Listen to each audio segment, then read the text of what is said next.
Thank you, Secretary Healy, for your leadership, both in hosting and now leading the UDCG. This is my first Ukraine Defense Contact Group, and I'm honored to join all of you today. And I appreciate the opportunity to share President Trump's approach to the war in Ukraine. We are at, as you said, Mr. Secretary, a critical moment. As the war approaches its third anniversary, our message is clear. The bloodshed must stop, and this war must end. President Trump has been clear with the American people and with many of your leaders that stopping the fighting and reaching an enduring peace is a top priority. He intends to end this war by diplomacy and bringing both Russia and Ukraine to the table. And the U.S. Department of Defense will help achieve this goal. We will only end this devastating war and establish a durable peace by coupling allied strength with a realistic assessment of the battlefield. We want, like you, a sovereign and prosperous Ukraine.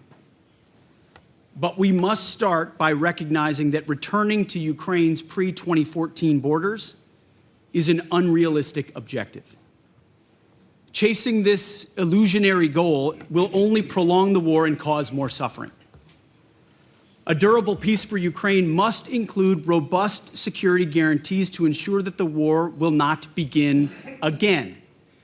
This must not be Minsk 3.0. That said, the United States does not believe that NATO membership for Ukraine is a realistic outcome of a negotiated settlement. Instead, any security guarantee must be backed by capable European and non-European troops. If these troops are deployed as peacekeepers to Ukraine at any point, they should be deployed as part of a non-NATO mission, and they should not be covered under Article 5.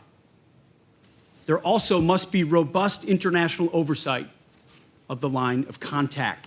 To be clear, as part of any security guarantee, there will not be U.S. troops deployed to Ukraine. To further enable effective diplomacy and drive down energy prices that fund the Russian war machine, President Trump is unleashing American energy production and encouraging other nations to do the same.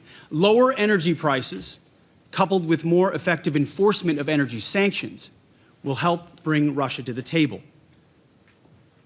Safeguarding European security must be an imperative for European members of NATO. As part of this, Europe must provide the overwhelming share of future lethal and non-lethal aid to Ukraine. Members of this contact group must meet the moment. This means donating more ammunition and equipment, leveraging comparative advantages, expanding your defense industrial base, and importantly, leveling with your citizens about the threat facing Europe. Part of this is speaking frankly with your people about how this threat can only be met by spending more on defense. 2% is not enough. President Trump has called for 5%, and I agree. Increasing your commitment to your own security is a down payment for the future, a down payment, as you said, Mr. Secretary, of peace through strength. We're also here today to directly and unambiguously express that stark strategic realities prevent the United States of America from being primarily focused on the security of Europe. The United States faces consequential threats to our homeland.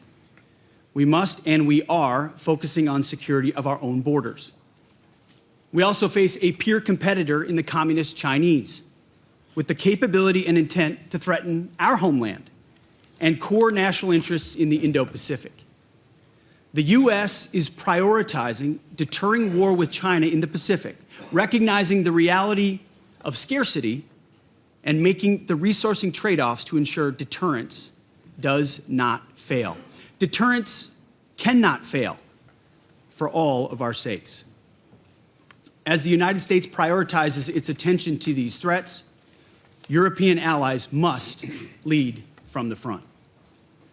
Together, we can establish a division of labor that maximizes our comparative advantages in Europe and Pacific, respectively. In my first weeks as Secretary of Defense, under President Trump's leadership, we've seen promising signs that Europe sees this threat, understands what needs to be done, and is stepping up to the task. For example, Sweden recently announced its largest ever assistance package. We applaud them for committing $1.2 billion in ammunition and other needed material. Poland is spending 5% of GDP on defense already, which is a model for the continent.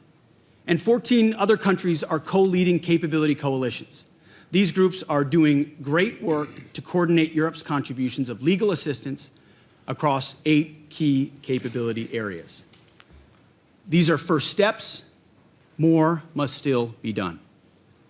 We ask each of your countries to step up on fulfilling the commitments that you have made.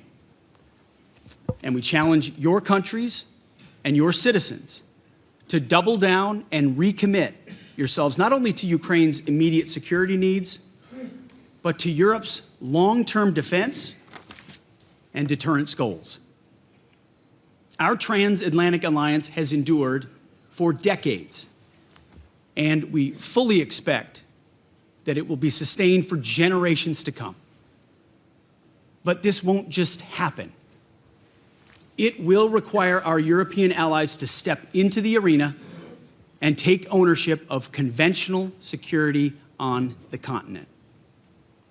The United States remains committed to the NATO alliance and to the defense partnership with Europe. Full stop.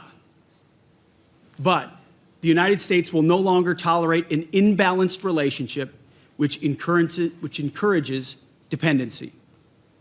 Rather, our relationship will prioritize empowering Europe to own responsibility for its own security.